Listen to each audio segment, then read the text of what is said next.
Hello বন্ধুরা, আজকের ভিডিওতে আমরা জানব ইতিহাসের অন্যতম ক্ষমতাধর এবং বিখ্যাত শাসক চেঙ্গিস খানের সম্পর্কে। চেঙ্গিস খান, যিনি 1162 সালে জন্মগ্রহণ করেছিলেন, মূলত মঙ্গোলিয়ার এক সাধারণ গোত্রের সদস্য ছিলেন। তবে তার অসাধারণ নেতৃত্ব গুণ, কৌশল এবং অদম্য সাহসের কারণে তিনি মঙ্গোল সাম্রাজ্যের প্রতিষ্ঠাতা এবং বিশ্বের সবচেয়ে বড় সাম্রাজ্যের শাসক হিসেবে পরিচিতি লাভ করেন।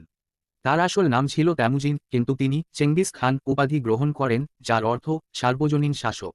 চেঙ্গিস খান মঙ্গোল গোত্রগুলোকে একত্রিত করে একটি শক্তিশালী সাম্রাজ্য গড়ে তোলেন এবং তার নেতৃত্বে মঙ্গোল সেনাবাহিনী এশিয়া এবং ইউরোপের বিশাল এলাকা জয় করে। চেঙ্গিস খানের নেতৃত্বে মঙ্গোল সেনাবাহিনী ছিল অপ্রতিরোধ্য। তারা অসাধারণ কৌশল এবং দুর্দান্ত যুদ্ধগুণের মাধ্যমে বিভিন্ন রাজ্য ও সাম্রাজ্যকে পরাজিত করেছিল।